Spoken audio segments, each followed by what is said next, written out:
ආයිබෝවන් iTree Education channel එකට ඔබව සාදරයෙන් පිළිගන්නවා. අද අපි සාකච්ඡා කරන්නේ සංඛ්‍යා පද්ධති පාඩමේ 6 වෙනි කොටස.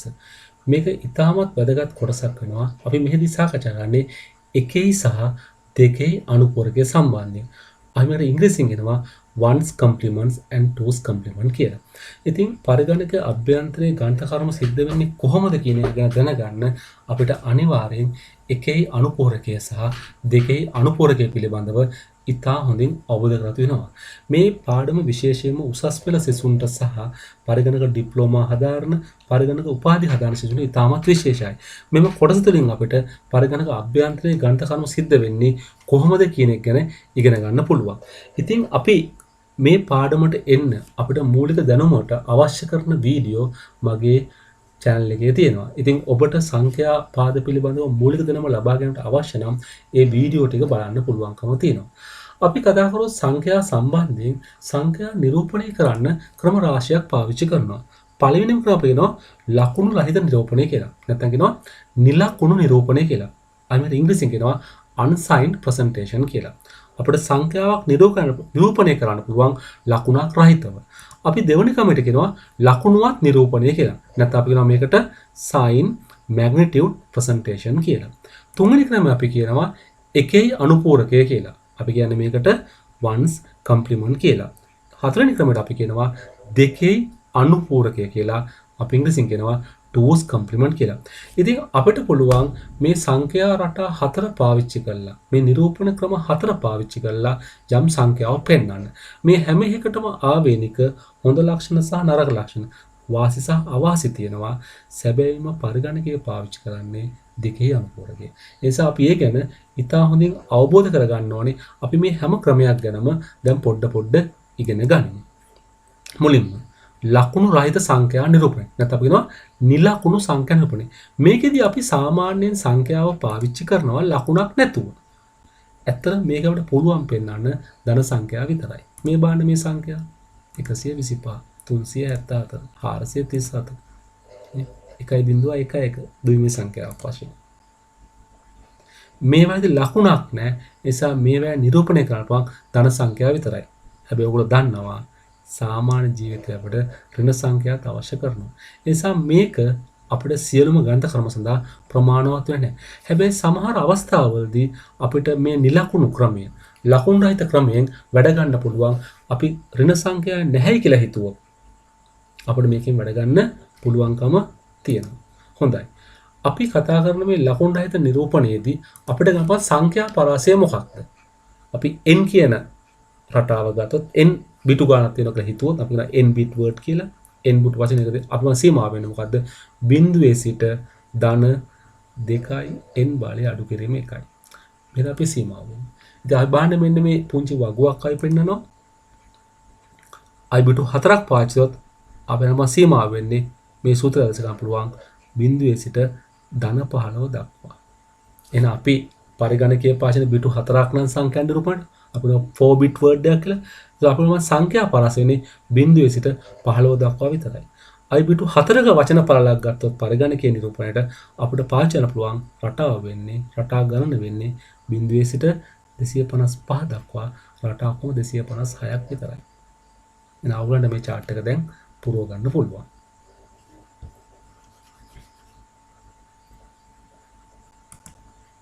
ලකුණුවත් නිරූපණය. මේකෙදි මොකද වෙන්නේ? මේ බලන සංඛ්‍යාව ලකුණුවත් නිරූපණය. අපි කරන්නේ මොකද්ද? සංඛ්‍යාවට ඉදිරියෙන් සංඛ්‍යාවට අදාළ ලකුණ සටහන් කරනවා. ධන සංඛ්‍යාව සඳහා ධන ලකුණ පොසිටිව් සිම්බල් එක පාවිච්චි කරනවා. ඍණ සංඛ්‍යාව සඳහා ඍණ ලකුණ පාවිච්චි කරනවා. එතන මෙතනට පැහැදිලිව අඳුර ගන්න පුළුවන් ධන සංඛ්‍යාව මොනවද? ඍණ සංඛ්‍යාව මොනවද කියලා. මේ බලන්න. මේ ලකුණ අපි කියනවා සයින් එක කියලා. මේ තියෙන අදාළ සංඛ්‍යාව අපි කියනවා මැග්නිටියුඩ් කියලා. එහෙනම් අපි සාමාන්‍යයෙන් සංඛ්‍යාවක් නිරූපණය කරද්දී සංඛ්‍යාවට ඉදිරියෙන් සංඛ්‍යාවේ ලකුණ දානවා. සාමාන්‍ය ජීවිතේදී අපි ධන ලකුණට ධන ලකුණ දාන්නේ නැහැ. අපි අදහස් කරන ධන ලකුණ තියෙනවායි කියලා. හැබැයි ඍණ නම් අපි අනිවාර්ය ලකුණ දාන්නම ඕනේ. ද්විම සංඛ්‍යාවද මොකද වෙන්නේ? ධන ලකුණක් දාන්න ඍණ ලකුණක් දාන්න. ලකුණ දාන්න බෑනේ.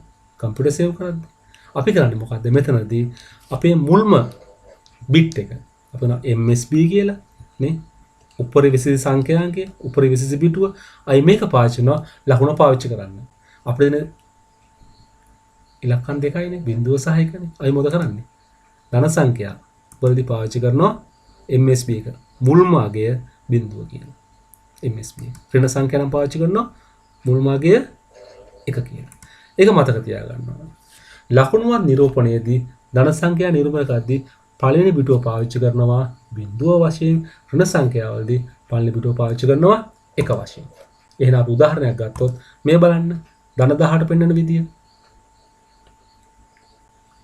මේ බලන්න ඍණ 18 පෙන්වන විදිය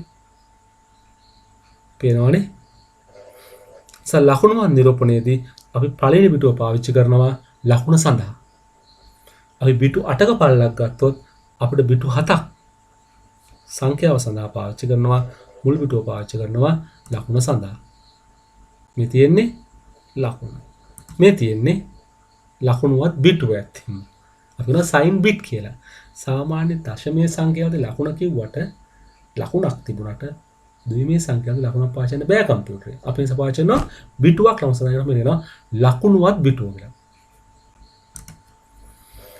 මාන සංඛ්‍යා පරාසය මොකද වෙන්නේ කියලා බිටු n ගාණක් ගත්තොත් n බිටු වචනයකදී අටපන් සීමාව මොකද්ද අපි කියනවා ඍණ දෙකේ n වෙනි ඵලය අඩු කිරීම ඍණ 1 සිට ධන දෙකේ n වෙනි ඵලය අඩු කිරීම එක ඍණ 1ක් කියලා මේක තමයි අපිට ගන්න පුළුවන් සංඛ්‍යා පරාසය ලකුණුවත් නිරූපණයේදී අයි බිටු 4ක් පාවිච්චි කරොත් අපේ සීමාව වෙන්නේ ඍණ 7 සිට ධන 7 දක්වා අපි බිටු 8ක් ගත්තොත් අපේ සීමාව වෙන්නේ ඍණ 127 ඉඳලා ධන 127 දක්වා. ඉතින් අපිට පුළුවන් මේ බිටු ගානට දාලව මේ රටාව හදාගන්න. සූත්‍රයට ආදේශ කරන්න තමන්ට අගය ලැබෙයි.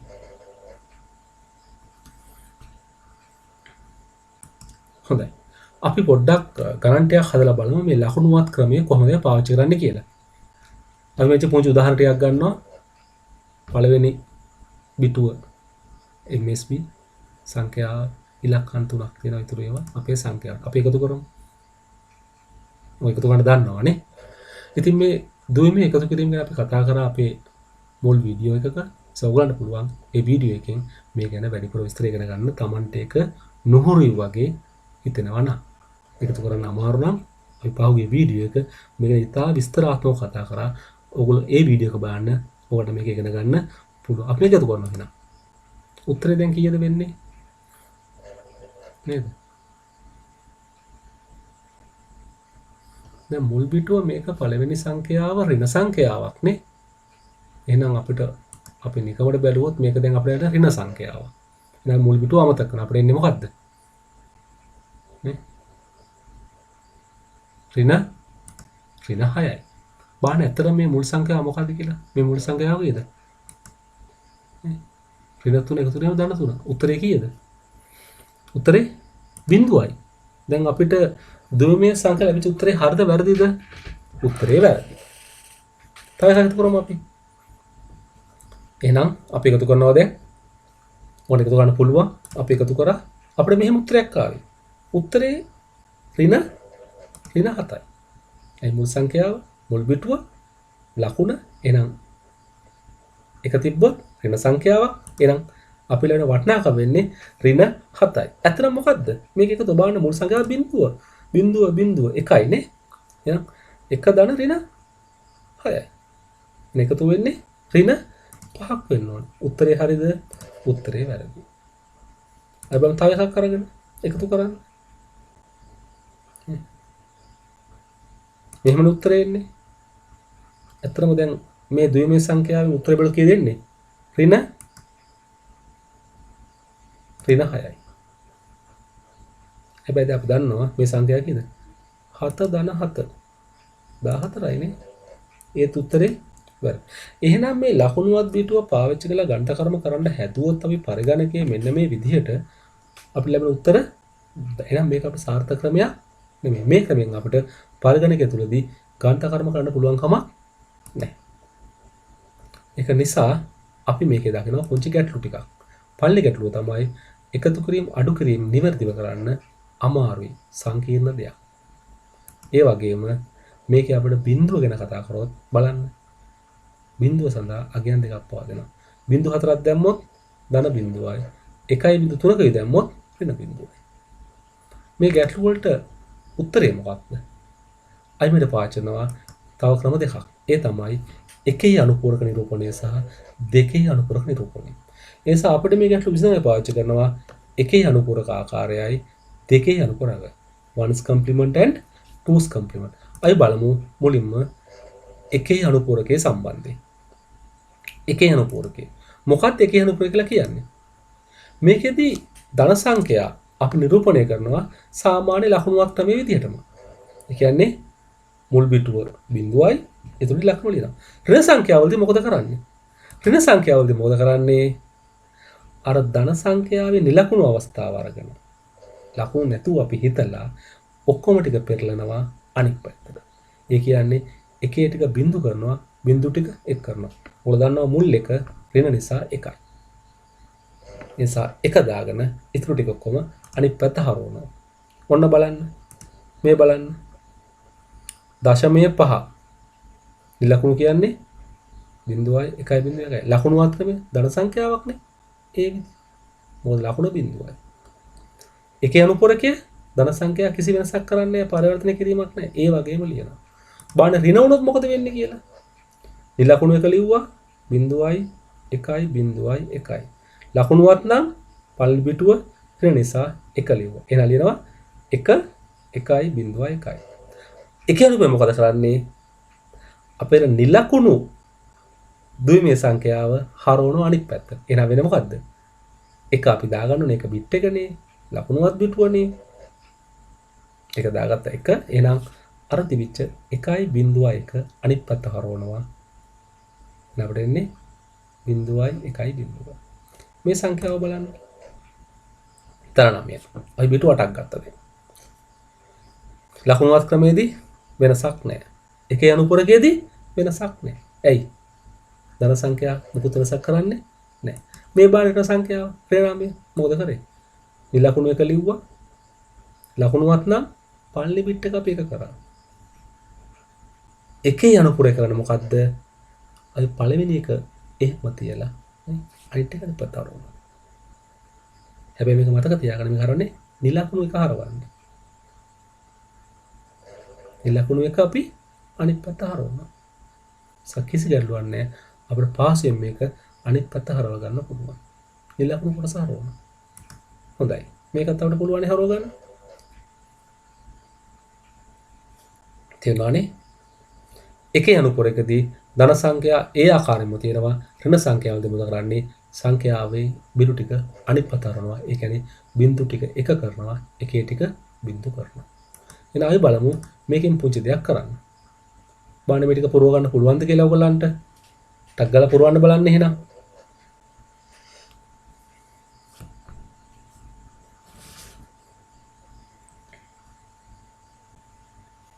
බලන්න උත්තර ටික හරිද කියලා.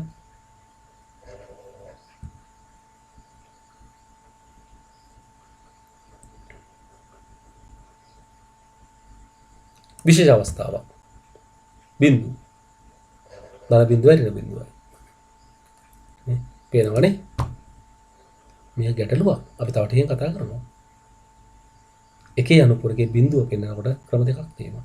ධන බිඳුව කියන්නේ තනිකර බිඳුව. ඍණ බිඳුව කියන්නේ ඔක්කොම එක ඒවා. මේක පරිගණිත ගැටලුවක් වෙනවා. එහෙනම් එකේ අනුපූරකයේ අඩු බිඳුව සඳහා පොඩි ගැටලුවක් තියෙනවා. හොඳයි අපි එකේ අනුපූරක පාචිලා පුංචි ගණන් ටිකක් හදමු. නේද? ඉතින් අපි මෙතන දැනගන්න ඕනේ මේකේ සංඛ්‍යා පරාසය. මෙන්න මේක තමයි සංඛ්‍යා පරාසය. අපි n බිටු ගණනක් ගත්තොත් අපේ සංඛ්‍යා පරාසය වෙන්නේ මෙන්න මේක. ඍණ දෙකේ n බලය අඩු කිරීම එක ඍණ එක ඉඳලා යනවා එක.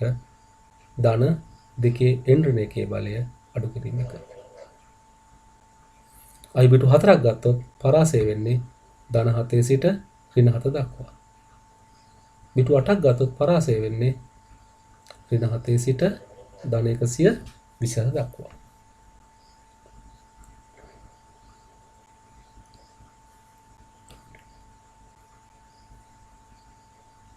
හොඳයි. අපි පුංචි ගණන් ටිකක් කරමු. එකේ අනුපුර එකේ මේ දෙකම ධන සංඛ්‍යා. නිසා ගැටලුවක් නැහැ. අපි හරවනවා ධන 25 මේ විදිහට එන්නේ. ධන 17 මේ විදිහට එන්නේ. අපි සංඛ්‍යා දෙක ලියාගත්තා. ඉතින් ඕගොල්ලෝ විභාගෙදි කරද්දිත් මෙන්න මේ ක්‍රමයට කොලේ දෙපැත්තේ ලියන්න උතර වඩා සාර්ථකයි. අපිට පැහැදිලිව පේනවා අපි කොහොමද මේ ගාන හදන්නේ කියලා. මේක තමයි වඩාත් සාර්ථක විද්‍යාත්මක ක්‍රමය. ඉතින් ගොඩක් ළමයි වරද්ද ගන්නවා මේ ගණන් හදද්දී තමන්ගේ උත්තරේ පැහැදිලිව පේන්න ලියන්නේ නැහැ. ඉතින් මම හැමසෙම පුරුදු කරනවා මේ විදිහට කොලේ දෙපැත්තේ සංඛ්‍යා දෙක ලියා ගන්න තමන්ට පැහැදිලිව පේනවා තමන් මොකද්ද ලිව්වේ කියලා. තමන්ට යම්කිසි අතපසුවීමක් සිදු වුණොත් මේක පැහැදිලිව පෙන්නනවා තමන්ට කොතනද වැරදුනේ කියලා. එහෙනම් ධන 25 ලිව්වා, ධන 14 ලිව්වා එකතු කරනවා. ඔකට එකතු කරන්න පුළුවන්. අපි එකතු කිරීම ගැන වෙනම පාඩමක කතා කරා. ඕගන්ට වීඩියෝ එක බලන්න පුළුවන්. දැන් මට අමතක වෙලා වගේ න ะ. අන්න උත්තරේ. දැන් උත්තරේ කියෙන්නේ 0.0. මේක ධන සංඛ්‍යාවක්. අපි හැරෙවුවොත් මේක දශමයේ පාදයට මෙන්න උත්තරේ. නේ? ලකුණුවත් පිටුව බිඳුව නිසා ධන සංඛ්‍යාවක් මුකුත් ලොකු දෙයක් කරන්න අවශ්‍ය නැහැ. කෙලින්ම හරවනවා දශමයේ සංඛ්‍යාව. එහෙනම් 25 එකතු කරොත් 17ට 42යි. උත්තරේ හරිනේ. ගැටලුවක් නැහැ. මුල් කාලේ පරිගණකවල එකේ අනුපූරක පාචක ගණිතකම් සිද්ධ කරන්න. අද පාවිච්චි කරන්නේ දෙකේ පාදේ. දෙකේ අනුපූරකය. එකතු කරමු. 16 ඍණ 30. අපි ලිව්වා 16 ධන සංඛ්‍යාවක් ගැටලුවක් නැහැ. ඍණ 30. ඉතලා මෙහෙම කරමු. අපි මේ තමයි සාර්ථකම ක්‍රමය. ධන 30 හදාගත්තා. අපිට 30නේ හදන්න ඕනේ. දැන් හදනවා එකේ මොකද කරන්නේ? ඔක්කොම සංඛ්‍යා ටික අනිත් පැත්ත හරවනවා. නේද? අනිත් පැත්ත හරවනවා. මුල් එක පිටුව. වාචන මොකටද? ලකුණට. හොඳයි. බලන්න දෙකේ අනුපූරක හැරෙව්ව අනිත් පැත්ත. අපි ලියාගත්තා මේ ධන 16 මේ ඍණ 30 එකතු කරනවා. වාසිය තමයි එකේ අනුපූරකයේදී දෙකේ අනුපූරකයේදී සියලුම අඩු කිරීම සිද්ධ කරන්නේ එකතු කිරීම හරහා. මේක තමයි විශේෂ වාසිය. මොකද පරිගණකයේ අපි කරන්නේ එක ගණිත කර්මයක්. එකතු කිරීම පමණයි. අපි ඒක නිසා තමයි මේ ගණිත කර්ම මේ විදිහට කරන්නේ. මොකද ඒතර අපිට එක පරිපතයකින් සියලුම ආකාරයේ ගණිත කර්ම කරන්න පුළුවන්. නැත්නම් එකතු කිරීමට එක පරිපතයක් අවශ්‍ය කරනවා. අඩු කිරීමට තව පරිපතයක් අවශ්‍ය වෙනවා. ඒතර පරිපත දෙකක් පාවිච්චි කරනවා. ඒක සංකීර්ණ ක්‍රියාවලියක්. පරිගණකයේ එකතු කිරීම අඩු කිරීම සියල්ලම කරන්නේ එකතු කිරීම කියන ක්‍රියාකාරකම හරහා. ඒ නිසා වඩා පහසුවෙන් පරිගණකයේ ක්‍රියාත්මක වෙනවා මේ එකේ අනුපූරක. බලන්න. දැන් මේක මොන සංඛ්‍යාවක්ද? ලකුණුවත් පිටුව 1යි. ඒ නිසා මේක ඍණ සංඛ්‍යාවක්. එහෙනම් අපි මොකද කරන්න ඕනේ? මේක දැන් තියෙන ඍණ විදියට. ඒ නිසා මේක අනිවාර්යෙන් පරිවර්තනය කරන්න ඕනේ. මොකද පරිවර්තනය කරන්නේ? අපි ගත්තේ එකේ අනුපූරකයේ සංඛ්‍යාව අනිත් පැත්තට හරවන්නේ. මේක අනිත් පැත්තට හරවනවා. ලකුණුවත් පිටුව අමතක කරනවා. මොකද ඒක ලකුණුවත් පිටුවනේ. බලන්න පෙරළුවාම. හරි නේද? දැන් බලන්න මේකේ අගය කීයද කියලා. අගය වෙන්නේ 14යි. මොන 14යිද? ඍණ 14යි. දැන් හරි නේද? 16න් අඩු කරොත් ඍණ 30ක් උත්තරේ ඍණ 14යි. එහෙනම් ගණිත කර්මයේ හරි ගැටලුවක් අපිට ඇති වෙන්නේ නැහැ. හොඳයි. අපි තව ගානකට යමු. ඍණ 29 ධන 14. ඔන්න අපි හදාගත්ත ධන 29 මේ විදිහට ලිව්වා. ගත්ත එකේ අනුපූරකය මොකද කරන්නේ? ඔව් ඔක්කොම අනිත් පැත්ත හරවනවා. බිංදු එක කරන එක බිංදු කරනවා. මේ තියෙන්නේ ධන 14. ඉතින් මෙහෙම අපි දෙපැත්තට ඉතාම පැහැදිලි තමයි ගණිත කර්මය. Tamanට පැටලෙන්නෙත් නැහැ. බලන කෙනාට ගැටලුවක් වෙන්නෙත් නැහැ. ඉතින් විභාගෙදී මේක ඉතාම අත්‍යවශ්‍යයි. ඉතා පැහැදිලි උත්තර ලියන එක. එහෙනම් අපි ලියාගත්තා ඍණ 29 ධන 14 එකතු කරා එකින් එක මෙන්න උත්තරේ ලකුණුවත් පිටුව 1ක්. ඒක නිසා මේක ඍණ සංඛ්‍යාවක් පරිවර්තනය කරනවා. නේ? හරවන පොයින්ට් එකක් ගාලා ඔන්න අපිට ආවා. ඍණ 15. උත්තරේ නිවැරදි. මේක බලමු අපි. ඍණ 29 ඍණ 14යි. ඔන්න ලිව්වා ධන 29. ගත්ත එකේ අනුපූරකය. අර ගත්ත අනිත් පැත්ත. ධන 14. මෙහෙම එන්නේ. හැරෙව්ව අනිත් පැත්තට. එකේ අනුපූරකය කරන්න. මේ වගේ එන්නේ එහෙනම්. ලියාගත් ඉලක්කම් දෙක. ඍණ 29 ඍණ 14යි. එකතු කරා එකින් එක. දැන් ප්‍රශ්නයක්. දැන් අපේ ගැටලුවේ තිබෙන පිටු 8යි දැන් පිටු 9ක් තියෙන උත්තරේ. මොකද කරන්නේ? එකේ අනුපූරකයේදී ඉතාමත් විශේෂයි මෙතනදී. අපි මේ අතිරේක පිටුවට කියනවා ආනිතය පිටුව කියලා. අපි කියනවා ආනිතය පිටුව, කැරි බිට් කියලා. එකේ අනුපූරකයේදී ආනිතය පිටුවක් ආවොත් අපි මේක සංඛ්‍යා වැගට එකතු කරන්න ඕනේ. එකේ අනුපූරකයේදී ආනිතය පිටුවක් ආවොත් අපි මේක අනිවාර්යෙන් සංඛ්‍යාවේ අගට එකතු කරන්න ඕනේ. අය මේක කියනවා කැරි බිට් එක කියලා. අපි දැන් මේක එකතු කරනවා. පුළුවන් එකතු කරන්න බෑ. මෙන්න අපේ උත්තරේ. දැන් අපේ සංඛ්‍යාවේ පළවෙනි ඉලක්කම කීයද? 1. ඒ කියන්නේ මේක ඍණ සංඛ්‍යාවක්. එහෙනම් පරිවර්තනය කරන්න අවශ්‍යයි. පරිවර්තනය කරමු අපි. හරවනවා අනිත් පැත්ත. අගේ කීයද දැන්? බලන්න. අපිට කීය දෙන්න ඕනේ? ඔව් අපිට එන්න ඕනේ 43. මොන 43ද? ඍණ 43. දැන් හරි නේද? හොඳයි තව එකක් කරමු. ධන 9 අපි ලිව්වා හැරෙව්ව එකේ අනුපූරකයට. ධන 4 ලිව්වා හැරෙව්ව එකේ අනුපූරකයට එකතු කරනවා. ඔන්න එකතු කරා ආයෙත් තියෙනවා ආනිතය පිටුවක් කැරි බිට් එකක් තියෙනවා. මොකද කරන්නේ? මේක එකතු කරනවා සංඛ්‍යාවේ අගට. එහෙනම් අපිට උත්තරේ මේ විදිහට. MSB එක most significant digit නැත්නම් bit. උපරි වෙසෙසි බිටුව 1යි. එහෙනම් මේක ඍණ සංඛ්‍යාවක්. ලකුණ 1. එහෙනම් මේක ඍණ සංඛ්‍යාවක්. අනිත් පැත්ත පෙරලන්න අවශ්‍යයි. හරනවා අනිත් පැත්ත.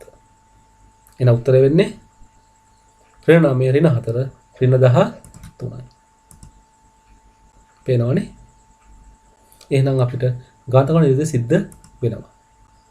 හැබැයි මේ ගාන්ඨකරණ විදිහට මේකේ පොඩි ගැටලු ටිකක් තියෙනවා. මොකද පළවෙනි ගැටලුව? ඕගොල්ලෝ දැක්කා. ආනිතය පිටුවක් ආවොත් එකතු කරන්න ඕනේ. ඒ වගේම බිඳුවට තියෙනවා ඉලක්කම් දෙකක්. පේනවනේ? ඒ නිසා ආනිතය පිටුව හසුරවන්න ටිකක් සංකීර්ණ නිසා අතිරේක පරිපථයක් අවශ්‍ය වෙනවා. බිඳුව සඳහා. ඒක නිසා වර්තමානයේ පරිගණකවල ගණිත කර්ම සිද්ධ කරන්නේ එකේ අනුපූරකය භාවිතා කරන්නේ නැහැ. අයි පාචරන්නේ දෙකේ අනුපූරකයේදී අයි මේ කතා කරපු ගැටලු වලට විසඳුම් ලැබෙනවා. හොඳයි. එහෙනම් අපි යමු දෙකේ අනුපූරකයට. දෙකේ අනුපූරකයේදී පරිගණකයේ පාවිච්චි කරන්නේ ධන සංඛ්‍යාවලදී සාමාන්‍ය ක්‍රමයමයි. ධන සංඛ්‍යා අපි සාමාන්‍ය ලකුණුවත් ක්‍රමය අනුව පාවිච්චි කරනවා. පළවෙනි පිටුව MSB එකයි පාවිච්චි කරනවා ලකුණ වශයෙන්. ඔය එක බිඳුව තියෙනවා. ඊටු ටික සාමාන්‍යයෙන් ලියනවා. කිසිම ගැටලුවක් අපිට දෙන්නේ නැහැ. මුකුත් කරන්නේ. හැබැයි අපි දෙකේ අනුපූරකයේ ඍණ සංඛ්‍යා නිරූපණය කරද්දී විශේෂ ක්‍රමයක් පාවිච්චි කරනවා. ඒ තමයි ඍණ සංඛ්‍යාවලදී අදාළ සංඛ්‍යාව මුලින්ම එකේ අනුපූරකයට හරවලා ඒ ලැබිච්ච සංඛ්‍යාවට එකක් එකතු කරනවා. ඍණ සංඛ්‍යාව පෙන්වන්න ඕන නම් අදාළ සංඛ්‍යාව එකේ අනුපූරකයට හරවලා ඒකට එකක් එකතු කරනවා. අය බලමු පුංචි ටිකක් අරගෙන නේද? ඉතින් මේක තමයි පරාසය ඉගෙන ගන්නත් ඕනේ. පරාසයේ නීතිය මෙන්න මේකයි. අපි ලැබෙන්නේ මේ වගේ පරාසයක්. අපි ගත්තොත් බිටු 4ක් අපිට වෙන්නේ ඍණ 8 සිට ධන 127 දක්වා. දැන් ඔයගලන්ට පුළුවන් මේක සාරාංශගත කරගන්න. ලකුණුවත් ක්‍රමයේදී සූත්‍රය මොකද්ද? පරාසය මොකද්ද? එකේ අනුපූරකයේදී සූත්‍රය මොකද්ද? පරාසය මොකද්ද? දෙකේ අනුපූරකයේදී සූත්‍රය මොකද්ද? පරාසය මොකද්ද? තමන්ට පැහැදිලිව පෙනෙයි සංඛ්‍යාවල වෙනස. පරාසවල වෙනස. දෙකේ අනුපුරකයේදී අපිට වැඩි සංඛ්‍යා ප්‍රමාණයක් පෙන්වන්න පුළුවන්කමක් තියෙනවා. ඒකත් මේකේ වාසියක්. හොඳයි. අපි ඉස්සරහට යමු. දෙකේ අනුපූරකය. බලන්න මේ සංඛ්‍යා ටික අපිට හරව ගන්න පුළුවන්ද කියලා. මුලින්ම ලකුණු ලකුණු නැති ක්‍රමයට ලියන්න. ලකුණුවත් ක්‍රමයට ලියන්න. ඊට පස්සේ මේව හරවන්නේ එකේ අනුපූරකයට. ධන සංඛ්‍යාවලදී කිසි වෙනසක් වෙන්නේ නැහැ. එකක් එකතු කරන්නේ නැහැ. මොකද එකේ අනුපූරකයත් ඒකමයි දෙකේ අනුපූරකද. ඒක හොඳට මතක තියාගන්න.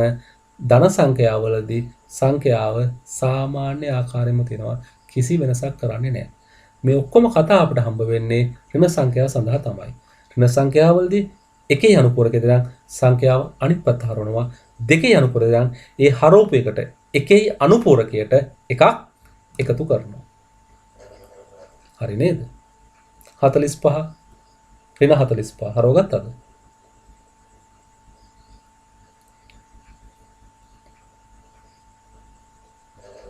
බලන්න.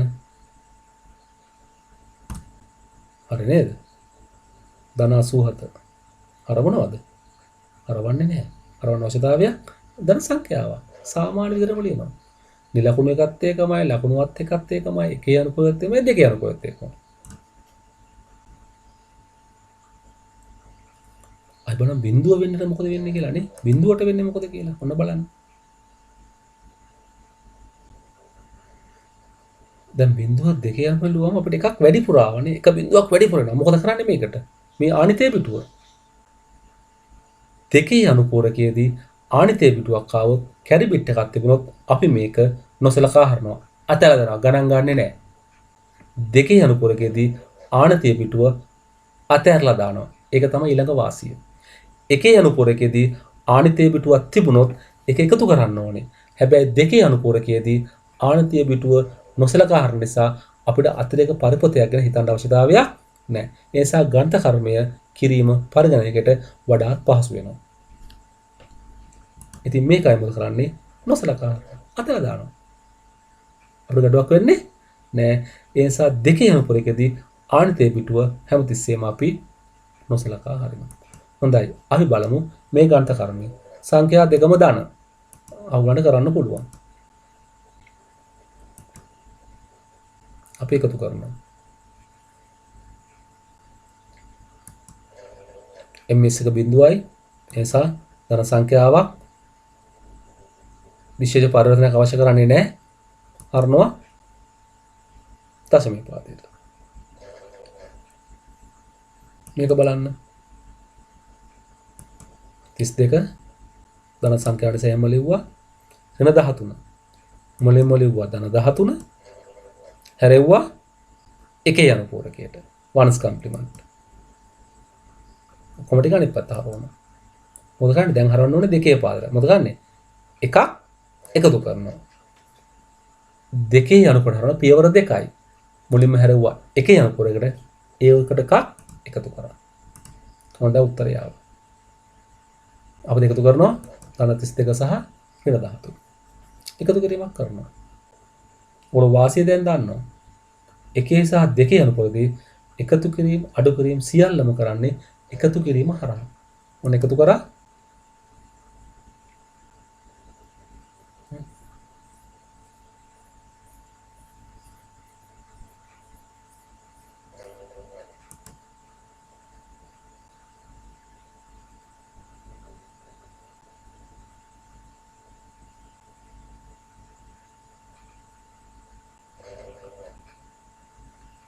ඉතින් මේකදී අතරම අපිට ආනිතේ පිටුවක් ලැබෙනවා. අපි ඒක අයින් කරනවා.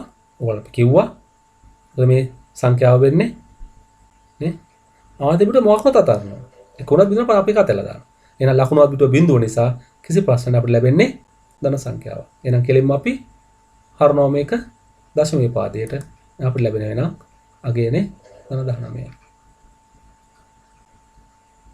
මතක තියාගන්න දෙකේ අනුපූරකයේදී ආනිතේ පිටුව අතහැරලා දානවා. මේ කරමු අපි 16 ධන සංඛ්‍යාවක් පරිවර්තන අවශ්‍ය කරන්නේ ඍණ 30 මුලින්ම ධන 30 ලිව්වා. එකේ අනුපූරකය එකක් එකතු කරා දෙකේ අනුපූරකය. එකතු කරනවා සංඛ්‍යා දෙක. එහෙනම් අපිට ලැබෙනවා ලකුණුවත් පිටුව 1යි පරද ගන්න අවශ්‍ය කරනවා. අපි දැන් දැනගන්න ඕනේ කොහොමද දෙකේ අනුපූරක සංඛ්‍යාවක් ස්වභාවික තත්ත්වයට නැචරල් තත්ත්වයට සාමාන්‍ය තත්ත්වයට පත් කරගන්න කියලා. එකේ අනුපූරකේ නම් ගැටලු වන්නේ අනිත් පැත්තට හරවම ඇති. හැබැයි දෙකේ අනුපූරකයේ ගණකරම දෙකක් තිබුණා. ඒ නිසා අපිට මේක එකපාර හරවන්න පුළුවන් කමක් නෑ. අපි දැන් ඉගෙන ගමු කොහොමද ඍණ දෙකේ අනුපූරක සංඛ්‍යාවක් එහි මුල් සංඛ්‍යාව අපිට පරිවර්තන කරන්නේ. අපිට ක්‍රම දෙකක් පාවිච්චි කරනවා. නේ? පළමු ආකාරය. මොකද්ද කරන්නේ? සංඛ්‍යාවේ තියෙන බිරු ටික අනිත් පැත්තට හරවනවා. හරවලා ඒකට එකක් එකතු කරනවා. සංඛ්‍යා බිරු ටික බිංදු ටික කරනවා. එකේව බිංදු කරනවා. එහෙම හරවපු එකට එකක් එකතු කරනවා. මෙන්න මේ විදිහට. බලන්නකෝ. මොකද දැන් අපි මේක වෙන සංඛ්‍යාවක් නේ. මොන සංඛ්‍යාව හැරෙව අනිත් පැත්ත ලකුණුත් පිටුව අමතක කරනවා. මේ ලකුණුත් පිටුවනේ එක. එකක් එකතු කරනවා. මෙන්න ආපු සංඛ්‍යාව. දැන් මේ අගේ කීයද? 14යි. මොන 14යිද? වෙන 14යි. උත්තරේ හරි නේද? ධන 16 ඍණ 2 කියන්නේ ඍණ 14යි. මොකද පළවෙනි ක්‍රමය. මොකද පළවෙනි ක්‍රමේ දෙකේ අනුපූරක සංඛ්‍යාව ඍණ සංඛ්‍යාවක් නම් ඒකේ සැබෑ අගය ගන්න අනිත් පැත්ත හරවන සංඛ්‍යාව එකක් එකතු කරා. ඔය පළවෙනි ක්‍රමය. මේක තමයි ලේසි ක්‍රමය. ඉතින් මේක පුරුදු පුහුණු වෙන්න තවට පහසුවෙන් කරන්න පුළුවන්. තව ක්‍රමයක් තියෙනවා. ඒ තමයි දෙවෙනි ක්‍රමය. දෙවෙනි ක්‍රමය මොකද්ද? ලැබිච්ච උත්තරේ අගයෙන් එකක් අඩු කරනවා. එකක් අඩු කරලා ඒ ලැබෙන උත්තරේ අනිත් පැත්ත හරවනවා. මේ විදිහට. බලන්න. ඉස්සලම කරන්නේ එකක් අඩු කරනවා. එකක් අඩු කරන්න පුළුවන් නේ. එකක් අඩු කරලා ලකුණ අමතක කරනවා. වෙන උත්තරේ. දැන් ආපු සංඛ්‍යාව අනෙක් පැත්ත හරවනවා. මේ විදිහට. එහෙනම් දැන් සංඛ්‍යාව ඍණයි උත්තරේ 14යි. මේකත් අපිට කරන්න පුළුවන්. හැබැයි පරිගණකයේ පැත්තෙන් ගත්තොත් මේක ඇත්තට සාර්ථක ක්‍රමයක් නෙමෙයි. මොකද ඒක අපිට ආශ්‍රයක් අඩු කිරීම සඳහා පරිපතක් අවශ්‍ය නැහැ. ඉතින් වඩා ලේසි එකද. ඒ නිසා මේකත් අපිට කරන්න පුළුවන්. නමුත් ඒක කදාර මුල් ක්‍රමය වඩා සාර්ථකයි. අපි මේක කරමු බාන්නේ හන්ද 29 ඍණ 29 පෙන්නන්න ඕනේ. ඉස්සලා ධන 29 හැරෙව එකේ අනුපූරකයට එකතු කරා එකක් හැරෙව දෙකේ අනුපූරකයට. ධන 14 ගැටලුවක් නැහැ. එහෙම ලිව්වා. එහෙමනම් ඍණ 29 එකතු කිරීම ධන 14. එකතු කරලා සංඛ්‍යා දෙකකින් එක එහෙනම් උත්තරේ වෙන සංඛ්‍යාවක්. අනිත් පැත්ත හරවන්න අවශ්‍යයි. අපි හරවමු නේද? පළවෙනි ක්‍රමයේ. නේ? සංඛ්‍යා අනිත් පැත්ත හැර එකක් එකතු කරා. උත්තර දක්වන 15. නිවැරදි නේ? දෙවෙනි ක්‍රමයේ. එකක් අඩු කරා අනිත් පැත්ත පෙරළුවා. ක්‍රම දෙකම සමානයි. Tamanට පහසුකමක් පාවිච්චි කරන්න. නමුත් මම වඩාත් කැමතියි පළවෙනි ක්‍රමයට. මොකද ඒක වඩාත් සරලයි, වඩාත් විද්‍යාත්මකයි. පරිගණකයේදී එක ක්‍රමයක් එකතු කිරීම පමණයි. මේක වඩා සාර්ථක බවක් දැනෙනවා. තව ගානක් හදමු.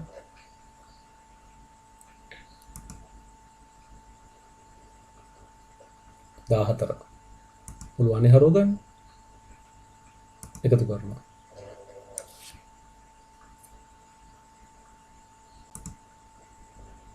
ඒක තියෙනවා මොකද්ද? කැරි බිට් එකක්. ආනිතේ පිටුවක්. මොකද කරන්නේ ඒකට? අතැල දානවා නොසලකා හරින්න. දෙකේ අනුපූරකයේදී ආනිතේ පිටුව කැරි බිට් එකට නොසලකා හරිනවා. හැබැයි දැන් තියෙන්නේ ඊළඟ පිටුව. ඒක මොකද්ද? ලකුණුවත් පිටුව සයින් බිට් එක. ඒ කීයද? 1යි. එහෙනම් ඒක එක නිසා මේක ඍණ සංඛ්‍යාවක්. පරිවර්තනය කිරීම අවශ්‍ය කරනවා. ඍණ සංඛ්‍යාවක් නේ. ඒ නිසා අපි දැන් පරිවර්තනය කරනවා. නේ? ආනිතේ පිටුව නොසලකා හැරියා. ලකුණුවත් පිටුව එක නිසා අනිත් පැත්ත පෙරලනවා. පේනවනේ?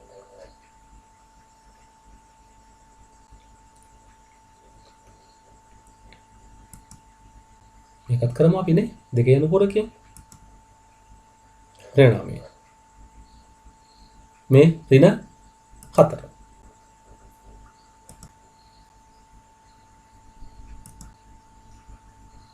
ආණිතේ පිටුවක් තියෙනවා. ඒක නොසලකා හරිනවා. MSB එක ලකුණුවත් පිටුව සයින් බිට් එක 1යි. ඒ කියන්නේ මේක ඍණ සංඛ්‍යාව. පරිවර්තනය කිරීම අත්‍යවශ්‍යයි. පරිවර්තනය කරනවා.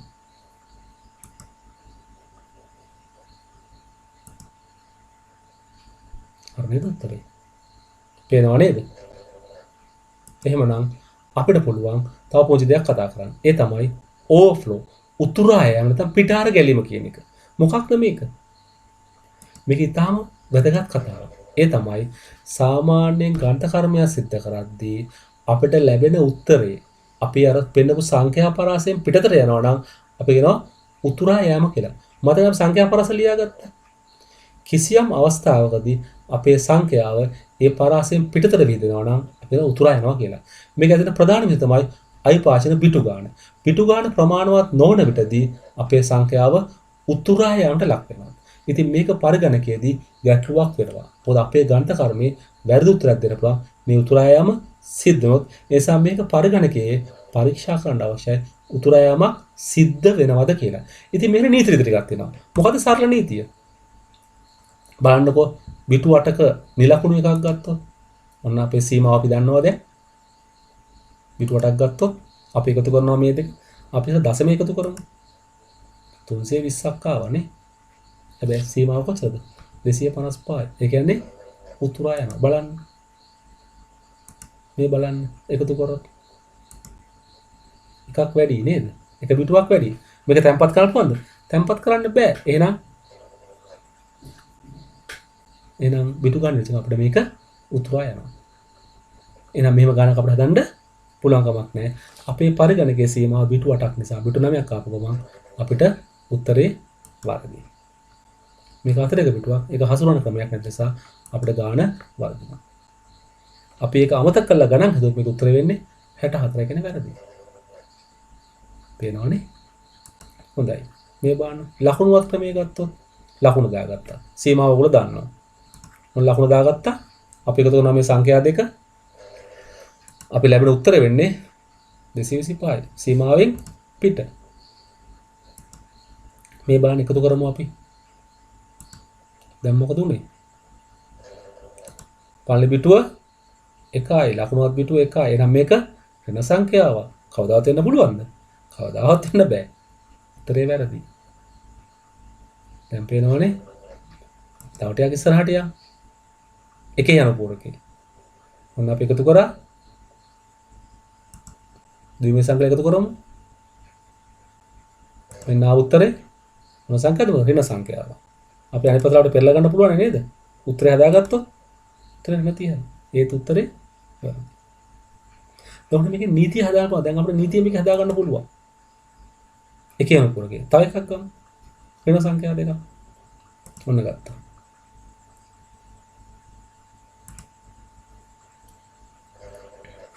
එකතු කරනවා. ආවානිතිය පිටුවක්. මොකද කරන්නේ? කැරි බිට් එක අගට එකතු කරනවා. ඔන්න ආ උත්තරේ. මොකද උත්තරේ? ධන සංඛ්‍යාව. සයින් බිට් එක ලකුණුවත් පිටුව බිඳුවයි ධන සංඛ්‍යාව. උත්තරේ හරිද? උත්තරේ වැරදි. අපි දැන් හොඳට බැලුවොත් මේ උදාහරණ දෙක දිහා ධන දෙයක් තුවා ඍණ උත්තරයක් ආවා. ඍණ දෙයක් තුවා ධන උත්තරයක් ආවා. ගාන වැරදි. අපි දෙකේ අනුපුර කැටියක්. ධන සංඛ්‍යාවනේ. වෙනස් කිරීමක් අවශ්‍ය නැහැ. එකතු කරනවා කෙලින්ම. උත්තරේ ඍණ සංඛ්‍යාව. අපි හරවලා බලමු මේක නේද? ඕන හරව ගන්න පුළුවන් නේ. බලන්න උත්තරේ. හරිද වැරදිද? වැරදි. ධන සංඛ්‍යාව එකතු වෙලා ඍණ උත්තරයක් ආවේ. ගාන වැරදි.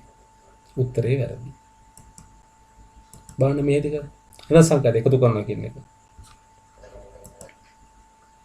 මෙහෙම උත්තරේ එන්න ඕනේ. අපි එකතු කරනවා දැන්. ඔන්න එකතු කරා. ආවා ආණිති පිටුවක්. ඒක අමතක කළා දාන්න. නොසලකා හරිනවා. උත්තරේ ධන එකක්. නේද? ධන උත්තරයක් එන්නේ. නේද? sin bit එක බිඳුවයි ධන උත්තරයක්. එහෙනම් ඔන්න උත්තරය ආවා. ධන 30. උත්තරය හරිද වැරදිද? උත්තරය වැරදි. එහෙනම් අපිට දැන් පුළුවන් උතුරා යෑමේ ගැටලුව ඇති වෙන්නේ ඇයි කියලා කියන්න.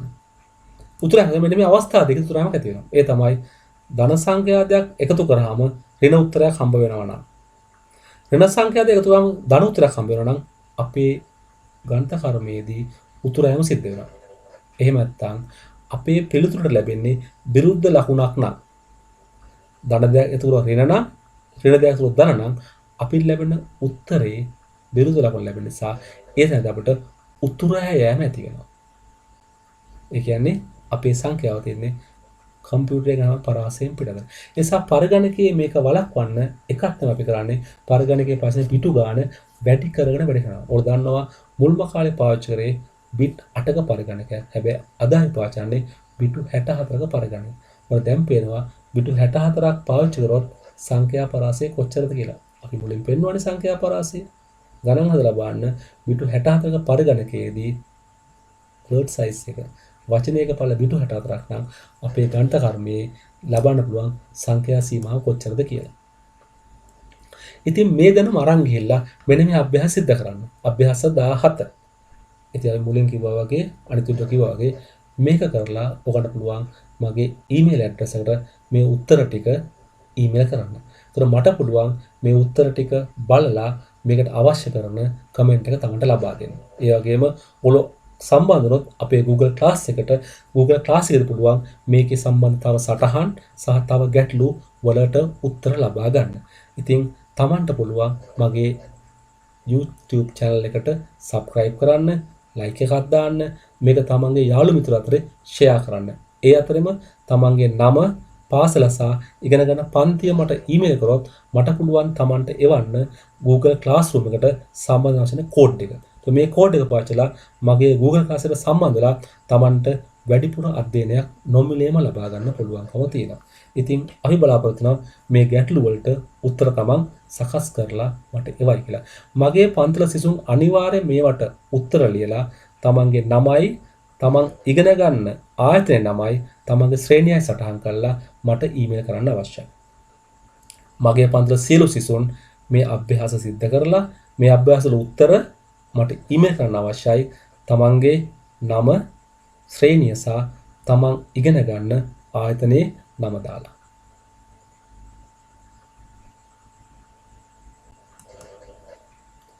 අපි අද ඉගෙන ගත්තේ එකේ අනුපුරකයේ සහ දෙකේ අනුපුරකයේ සම්බන්ධය. එකේ අනුපුරකදී ධන සංඛ්‍යාව සාමාන්‍ය ආකාරයෙන් ලියනවා. ඍණ සංඛ්‍යාවලදී සංඛ්‍යාව අනිත් පැත්ත පෙරලනවා. එකේ අනුපුරකයේ ගණිත කර්ම සිද්ධ කරද්දී ආණිතේ පිටුවක් ආවොත් ඒක අනිවාර්යෙන් ඒ සංඛ්‍යාවේ අගට එකතු කරන උත්තරය ලබා ගන්න.